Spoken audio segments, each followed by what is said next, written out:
Hello and welcome to Financially Speaking. My name is Ryan Connor from Bushka Retirement Solutions and Bushka Wealth Management. If you'd like more information about what you hear during our show today, give us a call at 715-355-4445 or visit us online at retirewithbushka.com. And while at our website, click on the radio page to check out past shows and to subscribe to our program on Apple Podcasts, Spotify, or Amazon Music. Now, inheriting an IRA is often a welcome windfall, but if not handled strategically, it can hit you with a hefty tax burden because inherited IRAs come with plenty of rules that are designed to make sure the IRS gets paid sooner or later. Now, during today's show, we're going to address IRA inheritance strategies and some of the common mistakes that you should work to avoid. But before we get into our topic, let me introduce my co host, Tony Shore, who comes to us risk free and full of upside. Oh, I don't know about that. Let's see what do we have for that. Oh, Buckle up, Buttercup. good morning, Ryan Connor. Thanks for having me on the show. That's a very financially specific compliment, but I'll take it. And it sounds like you've got a good topic for us today. And I think I wanted to address the show title first before we jump into it. Beneficiary 101. A lot of people, the show is really more about inherited IRAs and tax issues when you have an inheritance. But also, I think some people out there need a reminder before we jump into our show notes for today that beneficiary designations are important. So for those of us that have accounts, which are most of our listeners, have some type of retirement account, things like that, the beneficiary, who they put down, how they communicate to them about it, and the importance of double checking that and making sure it's the right thing is important, isn't it? Exactly. I mean, one of the things that a lot of folks will misunderstand is they think if they do like a will, for example, and they just name beneficiaries in there, that is somehow going to supersede what they do on their beneficiary forms for their financial accounts. But that's actually not the case. So if you have, let's say, an IRA or a 401k and you have beneficiaries listed there and they don't match what you might put in your will, for example, the beneficiary forms for that IRA or 401k are going to supersede. So whatever you have listed on those, that is what's going to happen. That's why it's important to revisit those regularly, especially if any major life events have happened. For example, the most common one is divorce, where they might leave an ex spouse still listed as the primary beneficiary, receiving the entirety of that account. And if you pass away, that is ultimately what's going to be implemented because that is on the forms. So it's important to make sure you're regularly checking them, making sure that nothing has changed, particularly after any type of major life event. Yeah, like weddings, marriages, divorce, and you hear the horror stories. I know we've talked about this. I talked about it with Cole in a past show where someone gets married young. It might have been a mistake. It lasts a year. They get divorced, but they're at a company and they stayed with that company throughout their working years. They've gotten remarried. They've been married 15, 20 years, have a wife and children. They update their will to make sure it includes their wife and kids. When you have kids, you probably update your will, or you should, and they think they're good to go. That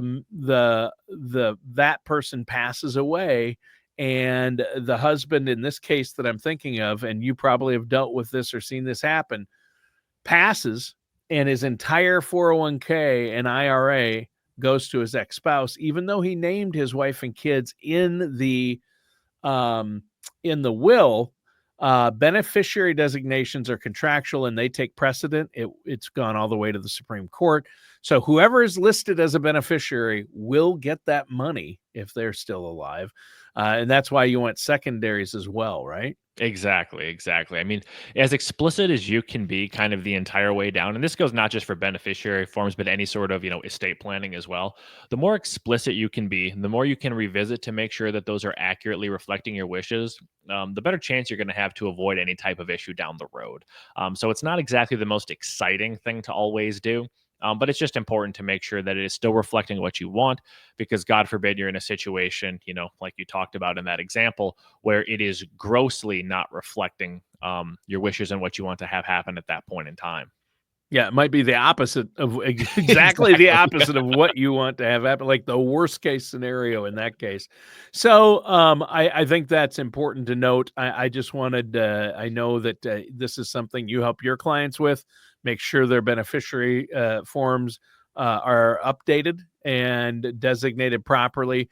And of course, along with that, and that'll tie into what we're talking about today, and that's inheriting an IRA or leaving an IRA behind to your loved ones. You don't want to do it without letting them know Yes. because they might have a tax situation. You might want to figure out, okay, if I'm in bad health, I might pass within the next few years. Um, are they at their highest peak earning years, and might this bump them into an even higher tax bracket? So let's talk about that. Many people will be beneficiaries of an inherited account at some point in their lives. So let's understand the rules and strategies here. Yeah, so we can jump right into the topic with an article from Kiplinger titled Inherited an IRA. Avoid these common mistakes that can cost you, which I think this does a really good job of clearly spelling out some key facts and figures. So, an inherited IRA can also be called a beneficiary IRA. That's just what it's called when an IRA gets passed along to a spouse, a family member, or anyone else after you've passed away. Now, here's the thing: you can actually leave an IRA to just about anyone. Specific states are going to have their own specific rules on, does a spouse have to sign off on not receiving retirement accounts? But for example, if your spouse has passed away, you can really leave an IRA to anyone without really any strings attached. The key is that the rule for what happens next is going to depend on who that beneficiary is. Now, once the transfer happens, the money moves from the original IRA, so the account that you had it in, into an inherited IRA in the beneficiary's names. Now, the beneficiary cannot add new money to that. Like in the same way that you would add money to an IRA, beneficiaries can't do that once it moves into a Benny IRA. However, it does stay tax deferred, which that could be a good thing for you. But here's where it can get a little bit tricky, especially if you're not the spouse. In that case, the IRS says that you have to fully withdraw the inherited IRA within 10 years of the original account holder's death.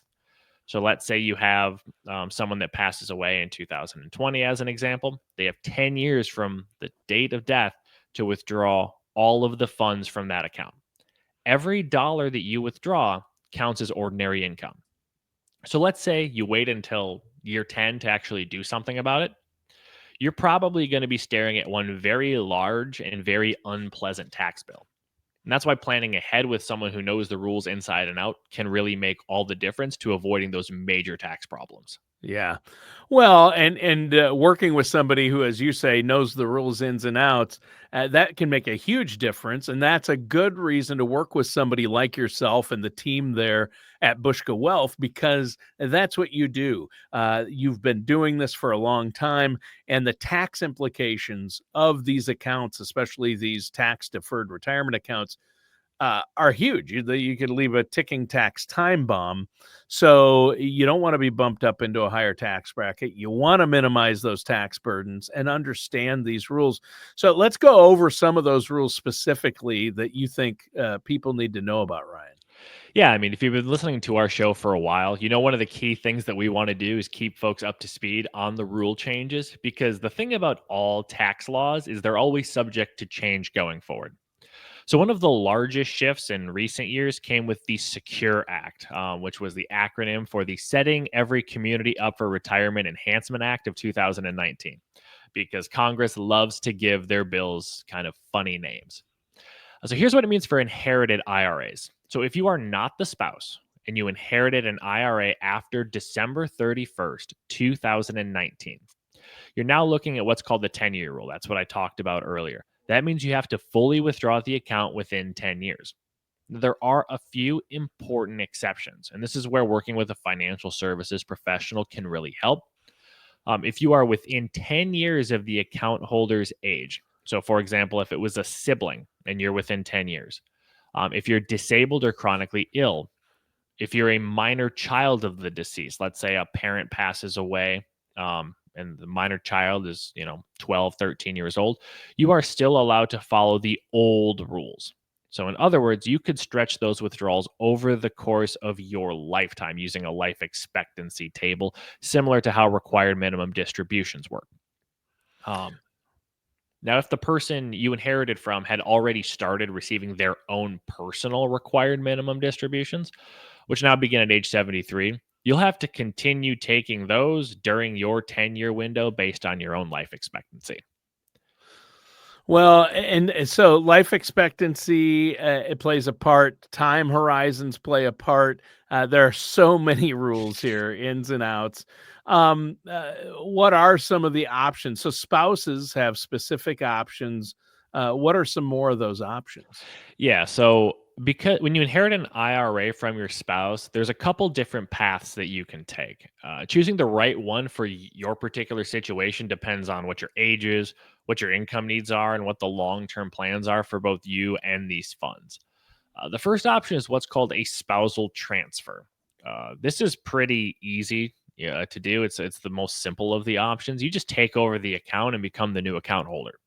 The money's yours and it's potentially accessible right away. But remember, any withdrawals that you take will still be taxable because we're talking about pre-tax dollars here. And if you're under 59 and a half, there could be penalties as well. Those kind of 10% early withdrawal penalties would still exist there. That is unless you qualify for one of the few IRS exemptions to that rule. Now, the good news is that your required minimum distributions will now be based on your age and not your spouse. What that means is if you are the younger spouse, that means you may be able to stretch those withdrawals over more years, kind of reducing the tax bite in any given year. Well, and that's what we're here to do, right? I mean, minimize that tax burden, and Exactly. that's something that you make sure is baked into that overall retirement plan. Because a lot of times, taxes are going to be people's number one expense in retirement. Correct? Exactly. I mean, and it really depends on your particular situation. That's why understanding all of the different options that are available and the exceptions that you may qualify for could end up being really valuable, saving you thousands and thousands, tens of thousands of dollars over the course of time. Yeah, there you go. Well, let's take a moment here to let our listeners out there know and our viewers how they can get a hold of you, Ryan, because I know that you're offering a no charge, no obligation consultation. You love to hear from our listeners and viewers, and you can get them started on a plan or get a second opinion on where they're at. Exactly. So listeners can visit our website at retirewithbushka.com. That's retirewithbuska.com, or give our office a call at 715-355-4445. And we can discuss whether those concerns about IRAs, inherited IRAs for either yourselves or potentially your children, or your overall financial strategy and any other parts of your retirement. Again, it's our job to help you prepare not only for your retirement, but also for your legacy in passing on those assets to your beneficiaries. Excellent. Well, and that sounds great. You've already been addressing some of these steps that people can take if they inherit an IRA to lessen that tax burden. What's next on the agenda? Yeah. So the next one I want to talk about is kind of the rules for non-spouses. Um, Now, if you're inheriting an IRA and you're not the spouse, for example, your parent passes away and you get an inherited IRA from them, and you don't fall into one of the exceptions that we talked about earlier, you're not a minor, you're not disabled or chronically ill, you're not within 10 years of the age of the former account holder, your choices are going to be a lot more limited. The first option, and typically the most common, is going to be called an inherited IRA. The assets are going to get moved into that account. The account will be in your name and your retirement or your required minimum distributions are going to be calculated based on your life expectancy, but you also have that 10-year clock ticking. So you still have to get all the money out of that account within 10 years. Now, the money still grows tax deferred while it's in that account. So you're not paying taxes on earnings each year, but you are still going to have to take some money out every year. And remember, we've still got to get every single penny out of that account before that 10-year clock goes off. And so usually you want to structure these in some sort of way where you're taking some money out every year, which is going to be required. But depending on your particular circumstance, you might want to take out more or less money at any given time.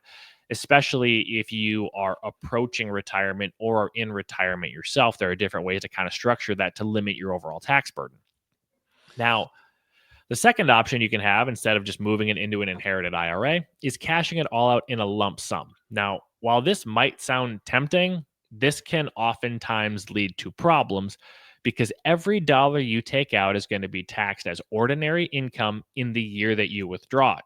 So, depending on the size of the account, this could easily push you into a higher tax bracket.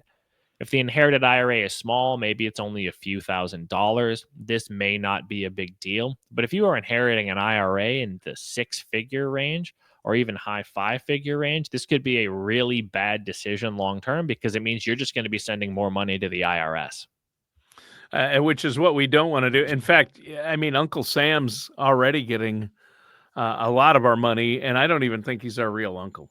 Honestly, he's not even my real uncle. So this is good, and I think this is where a little planning can go a long way.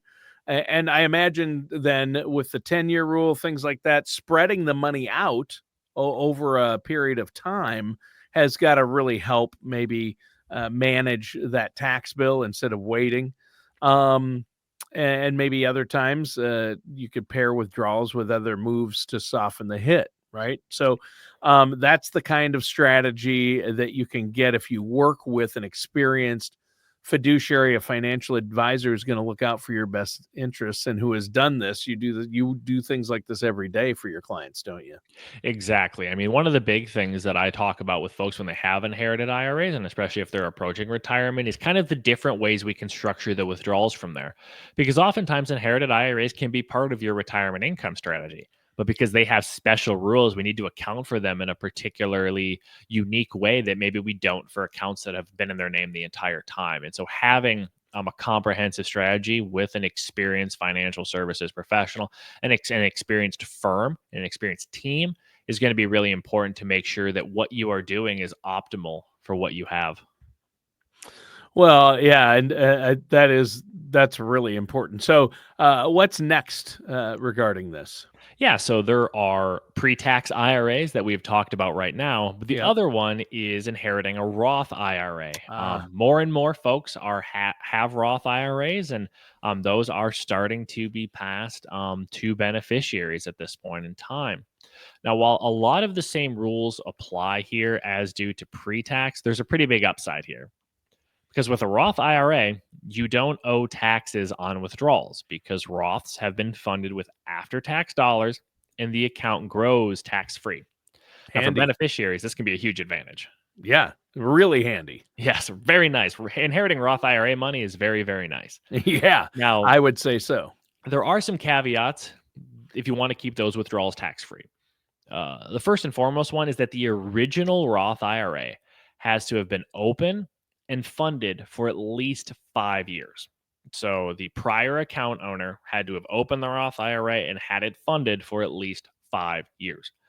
Second part is, let's say it came from a conversion. A lot of folks are doing Roth conversions as part of tax planning, say from a traditional IRA. Those converted balances, so every time it gets converted, that initial converted balance must sit in the account for at least 5 years before it can be withdrawn without penalty. So you can't just convert, parent passes away the next year, and you can't just pull all the money out without penalty. Money's got to stay in there for 5 years. Now, while the original account owner with that Roth IRA never had to worry about required minimum distributions, you still do have one requirement as a non-spouse, and it's that 10-year rule again. The entire account has to be withdrawn within 10 years. There's no required minimum distribution annually for it because these funds have already been taxed. But basically, the structure of the law doesn't allow you to just keep it in an inherited Roth IRA forever. They make you take the money out of the account within 10 years and then do something else with with those funds that are likely to potentially be taxable down the road. Now, if you're inheriting a Roth IRA from a spouse, you've got even more flexibility. You can basically just treat it as your own, become the account owner, spread the withdrawals over the course of your lifetime, or never have to take a penny from it, let it keep growing tax-free, and leave it to your beneficiaries down the road. So when you're comparing traditional to Roth, it is more advantageous as a beneficiary to inherit a Roth IRA because you don't have to pay taxes on it. But that doesn't mean there aren't any rules that you have to follow. There are still some peculiarities to consider. Yeah. And again, this is an area where you've got to work with somebody who knows these rules in and out, inside and out. And one of the times when you have to have a thorough strategy in place. And to get that, you just have to have a plan. You have to make it part of your overall retirement income plan.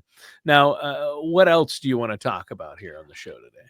Yeah, so we touched on it a little bit already, but kind of the timing impact of when to make withdrawals from these inherited IRAs. So, Sure. we talked about, okay, we want to spread the withdrawals typically over several years to reduce the overall tax bite. And in fact, many financial services professionals, I know we do this, view this as one of the more effective strategies to keep more of that inheritance in your pocket and less going to Uncle Sam.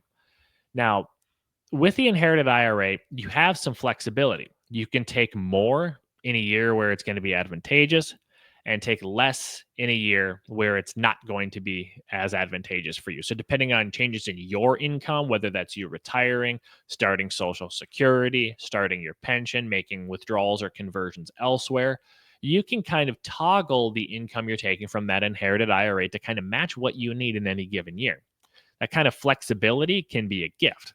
However, you do have to know that we're still operating in that 10-year period in most circumstances. And so you don't maintain that flexibility forever. In a lot of cases, most financial services professionals, especially if an account is not relatively small in size, are going to avoid or recommend avoiding taking the whole thing out in a lump sum. Might feel simpler for folks, okay, I just take it out, it's done. I don't have to do any thinking about it or any worrying about it anymore. But the problem is that the tax bill often makes that extremely disadvantageous and often unnecessary to do. And the final, another piece of important advice here is to not let loyalty to the past keep you from making smart financial moves for your future. The investments that were within that IRA may have fit your loved one's situations appropriately, but they may not be correct for you. Your particular goals, your particular risk tolerance, and your particular timeline is going to be completely different. Especially if you're inheriting it from a parent, their situation might be 20, 25, 30, 35 years into the future from your own. And so, you probably don't want to maintain the exact same investments that they had because your circumstances are going to be different. Yeah. Yeah, and a lot of people, you hear about people who maybe your father or your grandfather worked for a big company for all his life and got stock options or profit sharing where he had stocks in that company. I know where I grew up in Minnesota, it was 3M or Hmm. Anderson Windows. Those are big ones where people retired and might have had a lot of stock and they had all their retirement money in that stock. Um, that's not always the best thing. Don't let emotion dictate, or wow, this was grandfather's IRA and he wanted specific investments. I better just stick with that. Don't let emotions dictate what you do. You need to have it invested so it's going to benefit you and your timeline, right? That's what you're saying? Exactly. I mean, yeah, one of the most common things when people get it is like, yeah, this is just what my dad or my grandpa or my mom had. Well, I'm Sure. just going to do that because that's what they did, even though number one, that might not have even been optimal for their situation. Right. Um, which is oftentimes the case when we Yeah. get a look at it. But then Sure. number two, it's very unlikely that those specific holdings, especially in company stock cases, are going to be optimal for your situation. You're going to be Right. overexposed to just one particular company, potentially making your financial situation more perilous than it would be in a more diversified and risk managed structure. Yeah. And that's where working with a financial professional like yourself can make all the difference. Exactly. I mean, because when you receive that inheritance, it's more than just a financial windfall that comes to you. There are a lot of decisions to be made, there are deadlines to consider, and tax traps to be aware of. And that's where working with that experienced financial services professional that has your best interest in mind really comes in. Yeah. Our role is to help folks make sense of the rules, to stay up to date on the rules because they change. And the changes to these rules aren't the type of things that typically are going to grab major news headlines. It's this is the minutia of tax law to help that folks can understand their options and then ultimately create a plan that's going to work for your particular goals on your particular timeline. We want to minimize taxes, whether that's spreading withdrawals out over several years or kind of managing distributions with other income strategies that we may have, and making sure that investments are allocated in a way that they align with your overall risk tolerance. Yeah. Walking folks through their timelines they need to hit, paperwork that's going to need to be done. One of the parts of this is there's going to be paperwork. Yeah. Um, Yeah, that's for sure. And the Yeah. IRS, all the rules, all the paperwork. It's Yeah, they crazy, say it's isn't it? just death and taxes are the guarantees, but it's actually death, taxes, and paperwork. Yeah. Um, Unfortunately, the paperwork goes along with the yes, taxes yes, and the and death. inheritance. Yeah. Yeah. Um, and so our job is ultimately to put together a coherent and effective long-term financial strategy to help folks have confidence and make informed choices. So they're not just reacting and kind of guessing, but to actually use the rules to their advantage long term. Yeah. Boom. There you go. Well, I think it's been a great show so far. We only have a couple minutes left. So, in that time, beneficiary designations are important. We started the show off with that. And Ryan, you spoke to that. And now we've just been talking about inheriting an IRA, whether that's the traditional, which can be a ticking tax time bomb because all that money in that traditional IRA is taxable. And traditional 401ks and IRAs, you put a beneficiary on there, that money's fully taxable. So when you take it out, which the government will force you to take out at least some, and all, even if you're a non-spouse within 10 years. So I think it's important to remember, hey, if I want to minimize my tax burden, I need to set up a plan and get a plan in place to do this before this happens. And that's why I want to go back to I just think a good point to make is you have to communicate with your beneficiaries. Let them know, hey, you're on this account. This is a taxable account, but I want to leave this to you, and maybe meet together with a financial professional like yourself who can make sure that it's part of the plan, right? Exactly. Oftentimes, what the reality of what typically happens is actually suboptimal. Is Sure. folks, they inherit money. They kind of might have had an inkling that there was an account, some amount of money, Sure. but didn't Yeah. really know specifics. And then that money is just kind of, dumped on them. And then they have to start making decisions. But if they had an idea of kind of what the tax situation for those accounts were going to be, kind of had an idea of kind of what amounts we were ultimately talking about, they could have in the years prior begun to tax plan for the fact that that would happen at some point in time and ultimately leave them in a better situation. So, Right. one of the things that, in our society generally, talking about money can feel a little taboo, Yeah. but it does ultimately make it easier for yourselves, for your beneficiaries to have those discussions, be transparent about it so that everyone understands kind of what is going on so that when they are working with, their particular support folks, their particular financial professionals, they can start to plan ahead to all because all you do by being opaque about it and by not talking about it is just ultimately lead to the federal government getting more of the money. That's really Yeah. what it is at the end of the day. That is the cost for the opacity is just whether it's you or your beneficiaries are ultimately just going to pay more in taxes. So by being transparent and having those discussions, more of the money is going to stay in your family at the end of the day. Yeah.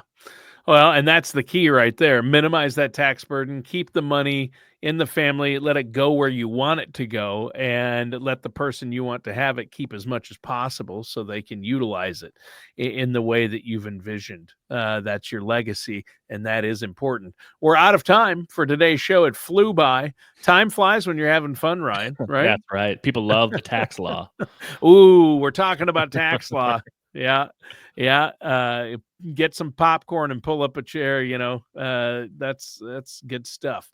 So how can our listeners once again set up a consultation with you? Yep. So you can either visit our website at retirewithbushka.com. Right on there, we've got a clickable button to schedule online.